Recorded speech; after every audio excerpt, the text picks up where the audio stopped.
Thank you guys so much for joining me for another episode of Keeping It Real with America's Supermom. I am so excited to have my next guest. One, I appreciate her patience because I was running behind. But, it's like people who get connected with me, they learn really quick what some of my flaws are. They get to know me just in a different way. So it makes them feel a little comfortable. So I'm always willing to have those conversations and let people know what's going on. But it's always something with me. So we have with us today Cindy Kaufman, who is an author, and we got connected through a mutual friend. Well, actually, I believe it's her publisher. KK is what I call her. Who we're doing a summit right now. So that summit is coming up in February, but she was gracious enough to connect us. And I'm so excited to meet Cindy here and share this opportunity with the audience. And before we get into her book and, what really has propelled her forward during 2020, because she wrote a book around that time. So we'll be able to hear a little bit more about it. But what is it that really helps her keep going? That's a hard thing right now as we're transitioning into 2021 after having a rough year in 2020. So I'm excited to hear her insights and just to have a conversation. So I am going to pass the mic over to her, so to speak, so she can tell us a little bit about herself. Lachelle, thank you so much for that introduction and for inviting me to be here with you today. I'm so excited to have this chat with you and with your viewers. Oh, you are so welcome. Yeah, and you call her KK, I call her Kira, but yes, she helped me get my book launched and done in 2020, and I never planned on doing something during a pandemic, but who knew what last year was going to hold for any of us, right? Mm-hmm. So my work, the work that I do, is that I'm an end-of-life doula. And not a lot of people know what that is, but more people seem to know what birth doulas are. And those are the coaches and companions that help new moms through their pregnancy and through the delivery and even through the postpartum period, as a companion and a coach, a confidant, someone who's familiar with what they're going to be going through and can help them through that transition time. Well, we discover that birthing is very similar to the end of life. That transition of coming into the world can be very similar to the transition of going out of the world. So doula work as a companion is also very appropriate for a dying person and also their caregivers and their support team that are helping them go through the transition of the last few weeks and days of life. So I'm an end-of-life doula, and I've been doing end-of-life care for a very long time. I've been working as a hospice volunteer for more than 25 years, so I have a lot of experience in that, and started my doula business about 3 years ago. And the whole field of end of life seems to be changing a lot. More people seem to be open to talking about and planning for and, getting paperwork in order and having those difficult conversations about what they want if they are terminally ill and they know they're dying, or even if they're not. I feel like anybody age 18 and over should plan for what they want for themselves, particularly after they die, because we never know. We never know. And certainly dealing with COVID, people go to the emergency room and they never come back out of the hospital, and they don't even know that's where they're going to end up. And they don't have those conversations about what they'd like to have done after they die. And so I encourage everybody to have those conversations, and I try to make those conversations easier. And so as an end-of-life doula, I really enjoy working with the person who's dying as well, just being that companion and being someone who's not only familiar with the process of the last few days and hours of life, but also a confidant sometimes a dying person needs to say something that they can't feel like they can say to anybody else. And sometimes I can help bridge communication between that person and their loved ones if there's a conversation that needs to be had. So there's a lot of good work around that. And then just giving people power over that. So we do what we call vigil planning. And vigil planning is, how do you want, and this is the most beautiful part of the work for me, how do you want your final hours of life to be? Where do you want to be? What do you want to be surrounded by? What do you want the room to smell like? Is there a favorite scent that you have? What music? Is there music that you'd love to have playing, as you're going through those final hours? Who would you like to have there with you? Who would you not like to have there with you? Both are equally important. Some people want their pets close by with them. Some people want to be facing an open window so they can look at nature. So we go through this list of really having people think about.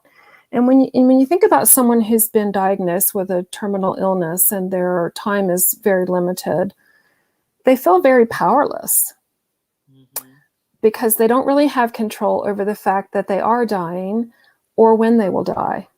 And so I really love giving that sense of choice where there feels like there is no choice, but you can choose your surroundings, and having those things that you love with you is, does your grandmother have a quilt that's something very special to you that you would like to have placed on the bed? Things like that. So I help people think through setting up the scenario, and then I become an advocate for when that day comes that we make sure those things are in place just as they have requested and planned for. And we do that to the best of our ability because, they might want a certain person there who can't make it in time or something like that. But we do the best that we can to make that. So it's really beautiful work. And It is.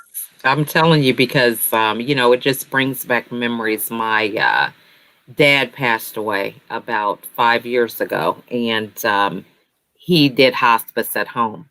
mhm, So we knew he had cancer and he was doing chemotherapy, but, my mom lives 10 hours away. And so, um, she just told me that he was going and having another checkup, and, something about the way she talked just didn't seem right. So I got on a plane and got there.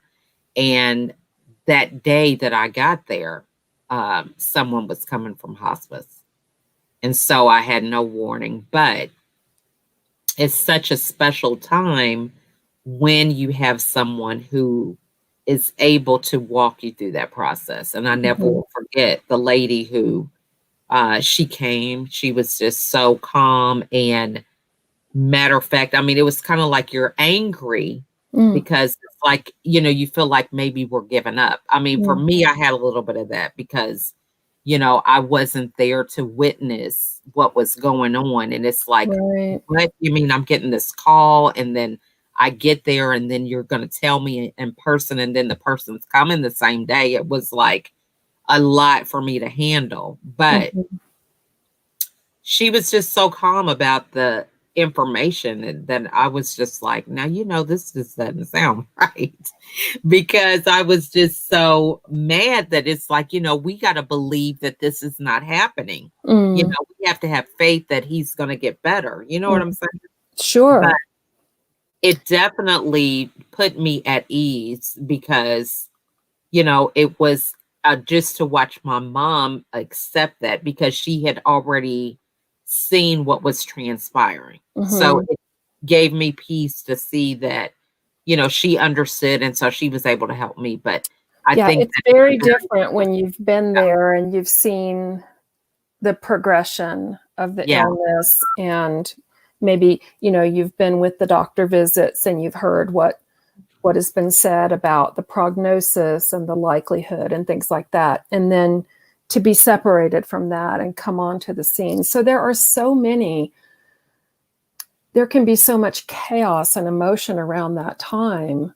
Yes. that having someone who is that calm presence and who is that supportive person who can listen and hear, um, and be of support to the family members too, because typically you're surrounded by a number of people at that point in time. So, and also to help understand the dying process, because there are certain signs that a person's getting close, and some of those signs can be scary and frightening, but it's very natural.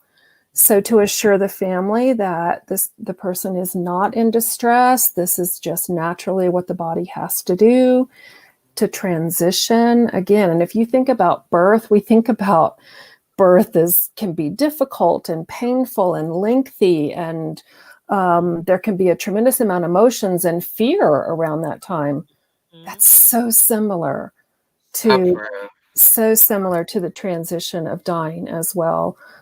So it can be painful, which is hospice's role is to comfort and provide pain management so that the person isn't suffering, but can be as awake and as alert as they want to be, Right. um, and still kind of have their pain managed. So hospice nurses are really valuable in that Yeah. period of time. So end of life doulas, I sort of think of it as a nice dovetail to hospice, because we don't provide the medical care.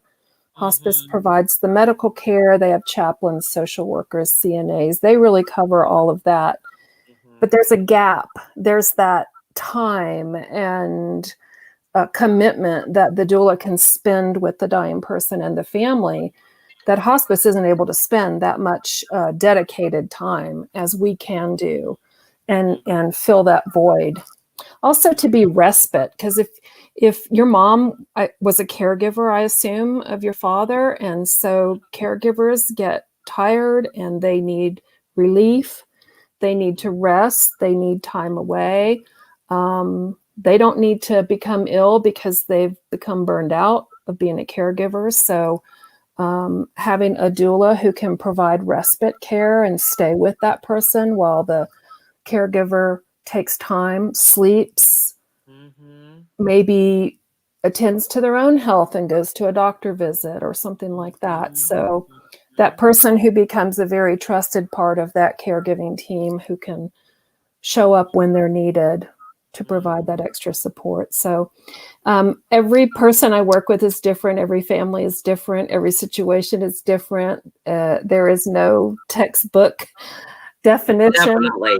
of what it Yeah. looks like or what I'll be called to do or what's needed. So requires a lot of flexibility and patience and yeah, just understanding. But I Mhm. meet really fabulous people, and I feel like I've learned so much from the clients that I've cared for and Mhm. had conversations with, and I have such wonderful memories of them. And there is, for me, a little sense of loss when they go, especially if I've had a lot of time with them. But I know when I start what the end result's going to be. I know Mhm. it's a limited relationship, so I have that awareness. But still, I get close to people, and it's Mhm. really beautiful, Mhm. really That's beautiful. that's amazing. I mean, and it's such a special time. Hmm. I remember that, when I went through that with my dad, I had so much peace about it because he didn't everything was well with us. The whole Mm. time he was like, if are you can I get you anything to eat, Dad? Do you need anything to drink? And he would always say, yeah, but your mom can get it. He just wanted her every every beck and call, he wanted it to be her. And Mm. so if she went out of the room, okay, so where is she at? You know what I mean? Yeah. And it was just well with us. He talked to me like normal, but he was just wanting to spend every waking minute with her. Hmm. And, that just really was reassurance for me because it was hard to let go, Sure. especially to witness that process, but, Hmm. I had a lot of peace around it too because it was like, I didn't have that feeling like, man, if I'd only said this or maybe he wanted to tell me this, I didn't have any of that at all. So I That's think that's really lovely. important. Now, so how was it that you got into this field of work? So, my first experience of the loss of someone close to me was my grandmother when I was 29. And that's the first person who had died that I was very close to. Mhm. And she was in a medical ICU in heart failure. And they had tried to do a procedure on her. The procedure didn't work. And so they told her, you're not going to leave the hospital. You will die here. And so she was conscious, and we had this conversation about it. And so they said, we're going to have to eventually place you in like a medically induced coma, because this will become, when your heart begins to fail, it'll become very painful. And so we can, place you at a point where you're not suffering. So they gave her actually time to say goodbye to her family members. Everyone came to the hospital, but I stayed with her for 3 days during that process, and I just couldn't leave. And I wanted every minute I could get with her. I wasn't afraid that she was dying. Like, I wasn't afraid of watching the process or being present, or I was sad and I was grieving her upcoming death, but I just wanted to go through that experience with her, and I didn't want her to be alone.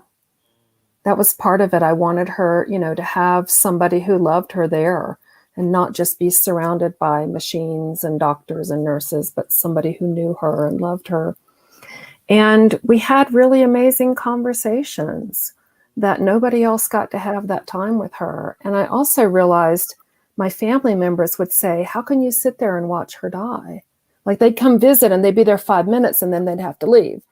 How can you sit there and watch her die? And I thought, how can you not? So it Right. was two very different perspectives. And I realized I had some comfort with this situation that I noticed other people didn't have. And in all my years of doing this, I realize that is true for people. It's that you can be present in that situation and comfortable with it, or not. Those are the two different kind of people that Mhm. approach the end of life. So about a year after she died, I found out about hospice and that you could be a hospice volunteer. So at the age of 30, most people don't go into hospice volunteering that young. Typically, the volunteers are older and retired, Mhm. but I was just drawn to it. And so I started doing hospice volunteering, and been doing it ever since. And That's then a few years ago, when I was needing to make a career change for myself, I thought, what is the one thing, because I've done a number of different things in my life, but what is the one thing I've always done that brought me the most, that I felt the most passionate about, and fulfilled me so much? And it's working with people at the end of life. So I wow. discovered being an end of life doula, and I knew when I heard about it, that's me. Mm. So I took the training, and it gave me more tools and skills to work with people. And yeah, I wished I'd have discovered this a long time ago, I because feel you. I feel you. When we're yeah, doing the things that we love, that is so true. So, so have you true. had experiences where people are like they're going to hospice, but then they get healed from that?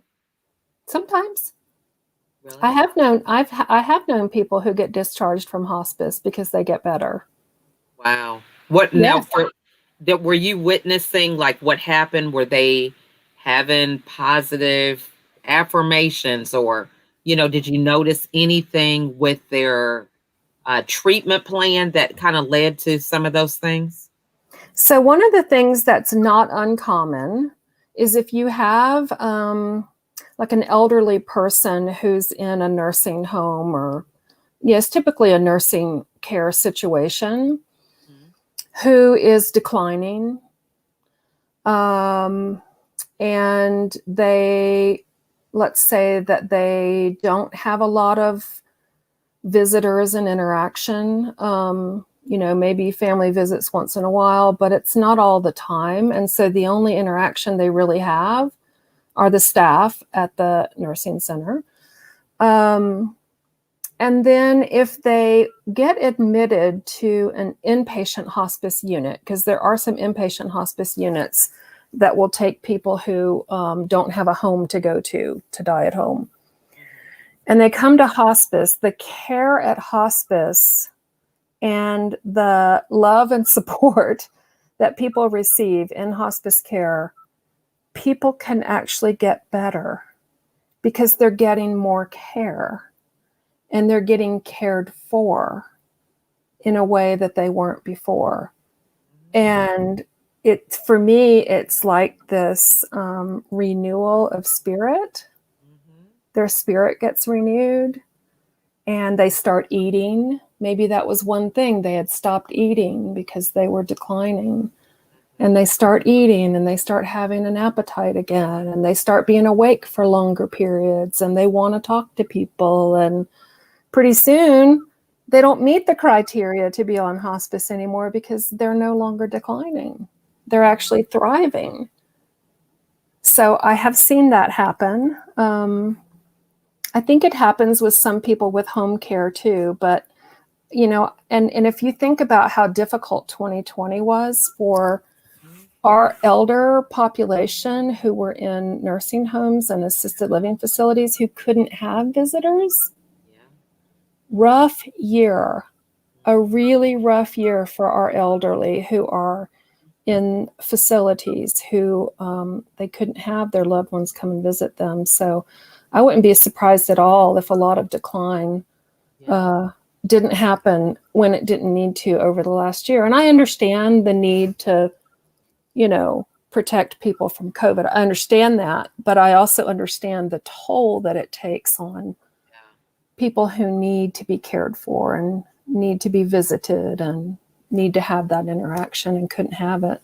It's not the same as a phone call or a FaceTime call, or it's not the same as a hug or a handhold. It's not the same. So yeah, I think people can get well on hospice care, and I don't think it's really unusual, but it's usually a situation where I think somebody is losing that connection with people and with being cared for.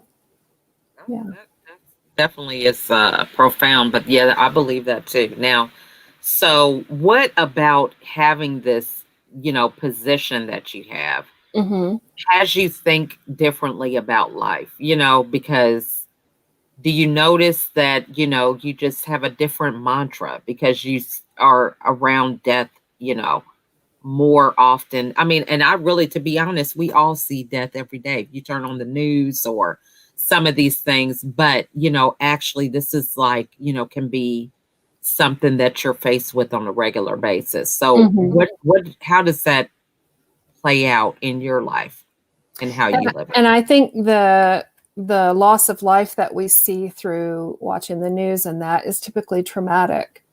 And that makes people fear death, right? Because that's usually a painful situation or something very traumatic to the person who died.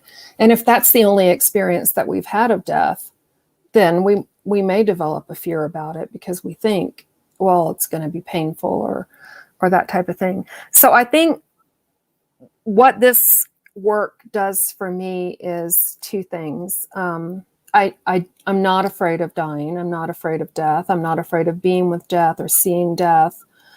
I'm not afraid of, being with a person for their last breath.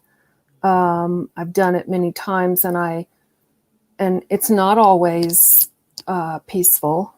Sometimes it is painful. Sometimes it is a lot of anxiety for that person. I do think people, one of the things that I have witnessed is that people die as they have lived. So people who have a lot of anxiety in life are going to have a lot of anxiety when they're dying. That doesn't go away. That becomes, then the anxiety is centered around end of life, what comes next if they don't have a foundation for their spiritual belief, or if they don't have a belief, or they just don't know. There's often a lot of anxiety around that. And the other thing for me is this appreciation for life, right? because I do spend so much time with people who are at the end of their life, and I have been present for so many deaths. I do appreciate how quickly things can change and that we don't always know. And so one of the things I talk to my clients about is I don't just see you as a dying person. I also see you as a person who's living, and you just happen to be living with this transition right now. So living well during that period of time is also a function of what I like to help people do. And so is there some regret or something that they feel something unresolved in their life that they feel like can be done for them? Mm-hmm. Is it a conversation or a relationship or something, or a forgiveness, whether you need to ask for it or offer it? Mm-hmm. Maybe you need to forgive someone, or maybe you need to ask for forgiveness for yourself. Mm-hmm. So we can get really deep in those conversations, but Mm-hmm. that makes me live my life in a way that I don't want to be in my final days and hours of life and feel like I've left anything undone. So I try to not have regret Yeah. and not have relationships that are undone or that Mm-hmm. have something that needs to be resolved if I can possibly do it. I mean, you can't resolve everything, but Exactly. if I can, or at least come to peace with the fact that if someone's no longer in my life because there was a relationship problem, that I come Mm-hmm. to peace with this is where we are and this is where we are. And I can't change it. So there's no reason to regret or, you know, that kind of thing. So some of the conversations can get deep and complicated, but I do think they help me know what living well is. That Mm. that we live well every day because we don't know what tomorrow brings. So true. So Yeah. true. And that's part of having those conversations about what you want for yourself so that your loved ones know and that you write them down and make your advance directives. So there's no question. Because Mm. when somebody dies is the worst time for your loved ones in that chaos and that emotion to try to figure out, what did mom want? So true. Did she want to be buried? Did she want to be cremated? If she wanted to be cremated, what does she want done with her ashes? Which cemetery? If you don't have these conversations and you don't know that, that's a heck of a time for a family to come together and figure that information out. So So true. I try to encourage everyone. You don't have to be facing death to have those conversations because you don't ever know. So true. And people are not the same when that stuff happens. No. It's like a totally different person you're dealing with. And so, Well, you're in this tunnel, right? Aren't you I, in like this tunnel yes, of grief and pain and anger and right. all that goes Yeah. with. And So, and then people everyone react handles it differently. differently. Yeah, they do it differently. So it's like, they're so, come on, let's get this done. And you're like, well, you don't even care. We're trying to grieve. It's this. Yeah. Absolutely. So I get that. And Well, this, I see times when, as I was saying to you, my family members would say, how can you sit there and watch grandmother die? Mhm. And so I'm sometimes with family members and I hear my brother isn't here. He came for 10 minutes 2 days ago and he left, but I've been sitting here and sitting here and sitting here, and my brother is not here. And I say, your brother handles things differently than you do. And where you feel an obligation to be here and it feels like something you need to do and want to do for your mother, your brother, he doesn't have that same ability, because I do think it's like an ability. He no, doesn't have that ability. But I can tell you one thing, if you get angry at your brother because he isn't here, after your mother dies, that anger becomes central to your relationship with your brother. And it's very hard to tease that apart because it will be tied in with your loss and your grief. So, it's like, let's be honest about your brother and his ability to handle this. And rather than anger, maybe approach it with, maybe you're sad that he isn't getting this experience with mom that you're getting, and he's losing something that you're finding valuable. And that's, have compassion for that. So I really try to help those relationships when I see something like that happening. That is so good. That's so profound. I love how that is so true. Mm-hmm. Because, later on, as people try to move past it, depending on what their perception is of that death, Mm-hmm. there's something that they just don't even want to face anymore. Right. So if everything is just kind of dumped out with the bathwater, that is so true. That's so profound. That is just a great thing. And, in this case, we're talking about death, but this could be anything, It could be anything. relationships, whatever. So that is just really a good thing to highlight. Because our emotions will be locked in with that experience. And so that you go forward from that, and 5 years later, you're like, I haven't spoken to my brother in 5 years. Why? I don't even remember anymore, but we're angry at each other. And you don't even remember why. What So you true. remember is that the grief and the bereavement over the loss of mom, but you forgot that that's when the anger towards your brother began, and it's just been locked in this whole time. So That's yeah. great. That's great. I mean, Yeah. that's just like people who, have a bad relationship. And then it's like, man, they begin to think all men are the same or all Mm-hmm. women of whatever happened with them. So that is so Sure. good. I Sure. love that. That's good. So, what is the best way for the audience to get a hold of you? So my website, my business is called HeartSpeak, all one word, HeartSpeak, HeartSpeak End of Life Companioning. I am located in the Denver area, but my website is HeartSpeak, the number 2, the letter U.com, heartspeak2you.com.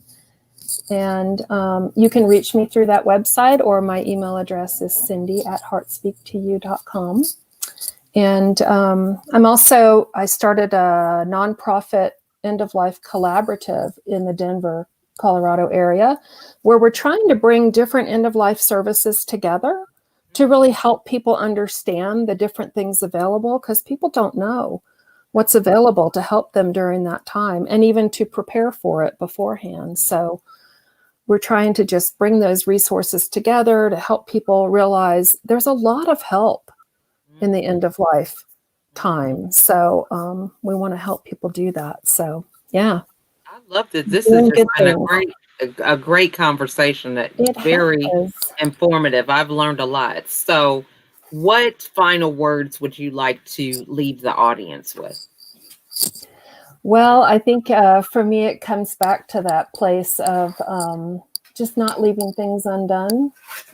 Don't leave things undone, because you never know.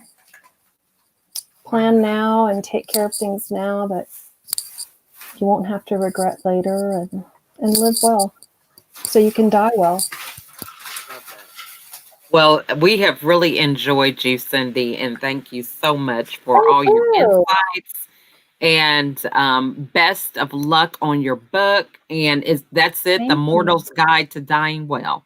Yep, it's on So Amazon, available on Amazon. it's on Amazon. So I Mm-hmm. challenge you guys to think about, getting that book and reaching out to Cindy. These are the type of things that nobody wants to talk about death, but we're all afraid and run from it. But facing it just helps empower you about the situation and Absolutely. helps you live better. So reach out to her, even if you're curious, Mm-hmm. follow that curiosity. You never know where it can lead I'll you. answer any questions. Yes, So, you yeah, may end up being an end of life doula yourself, okay? Because you took the chance to that's reach out. right. That's right. So, thank you again so much, Thank you, Cindy, and so Michelle. glad that Enjoyed it. crossed paths. And thank everybody for watching. If you have any questions or comments, feel free to put them in the comments below, and we will be sure to answer those for you. And again, we want to thank you all for watching. And we will see you on the next episode. Bye for now, everybody.